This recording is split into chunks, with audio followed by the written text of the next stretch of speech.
Live!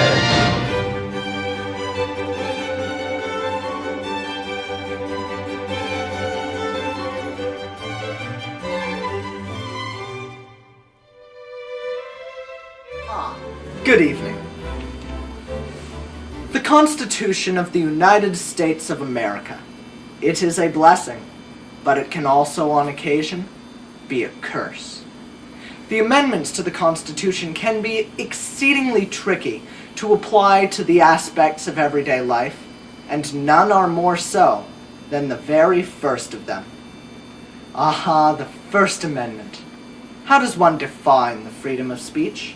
More importantly, how does one balance it with the freedom to choose what one wants to hear?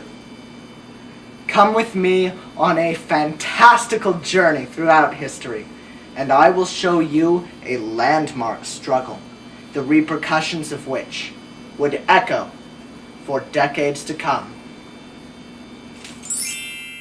The First Amendment reads, "Congress shall make no law abridging the freedom of speech or of the press." In 1973, those words would be put to the test by a popular comedian, George Carlin, and the Pacifica Foundation, who aired on the radio a monologue entitled "The 7 Words You Can't Say on Television." In it, Carlin satirized the restriction and analyzed the forbidden words. Shit, piss, fuck, cunt, cocksucker, motherfucker, and tits. Wow. And tits doesn't even belong on the list. Sounds like a snack, doesn't it? Pizza tits and sesame tits, onion tits, tater tits. As you can imagine, some were offended. A father driving with his 13-year-old son heard the monologue. Tater tits. What? He complained to the Federal Communications Commission, the FCC, who dutifully issued a warning to Pacifica for the airing of indecent language. The complaint would go on the Foundation's license file, and harsher measures would be taken if it happened again. An enraged Pacifica took the case to the U.S. Court of Appeals for the District of Columbia Circuit, which reversed the FCC's decision on the basis of Section 326 of the Radio Act of 1934, which states, "Nothing in this act shall be understood or construed to give the Commission the power of censorship over the radio communications or signals transmitted by any radio station, and no regulation or condition shall be promulgated or fixed by the Commission which shall interfere with the right of free speech by means of radio communication." And so the problem was resolved.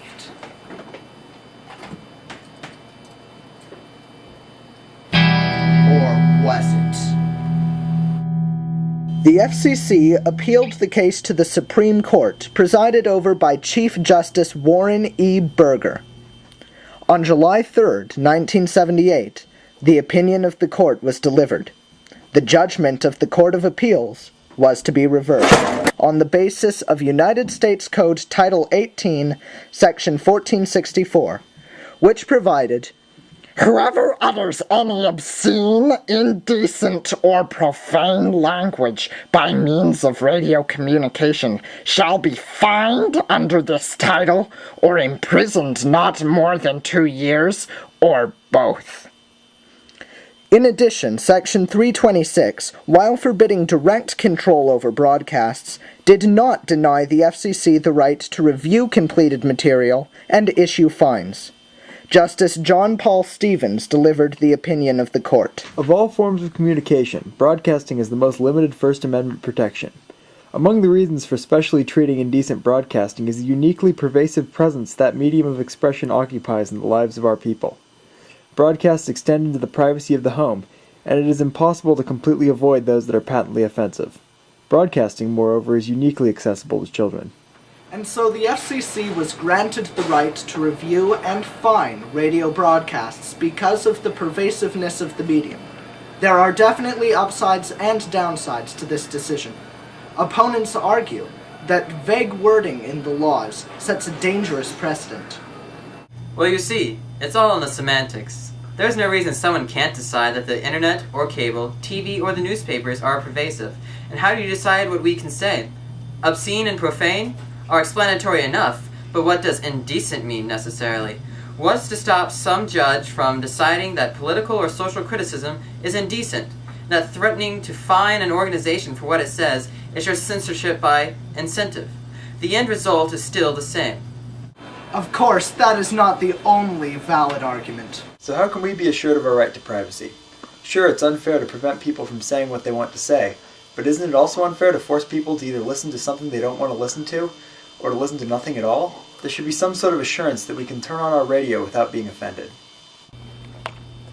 As it happens, the Supreme Court has, up to this point, shown restraint in the application of the pervasiveness precedent, such as in ruling that the Internet is not pervasive, in the overturning of the Communications Decency Act, which sought to censor the Internet for decency. Really, the balance that exists now is probably the best solution to the problem. Putting regulation on broadcast networks, but not on mediums like cable TV or satellite radio, and devices like voluntary internet blockers, movie ratings, and the V-chip, allow censorship to come from the home. When some mediums are regulated and some are not, then everybody is granted the appropriate freedoms to say or be exposed to what they choose. Will the balance continue, or will it crumble? Will we live forever in a sparkling utopia where freedom of expression walks side by side and hand with the right to privacy? Or will we rot under the iron boot of fascist oppression that wears the mask of decency? Whatever happens, we may rest assured that, by the time it does, we will all most likely be dead.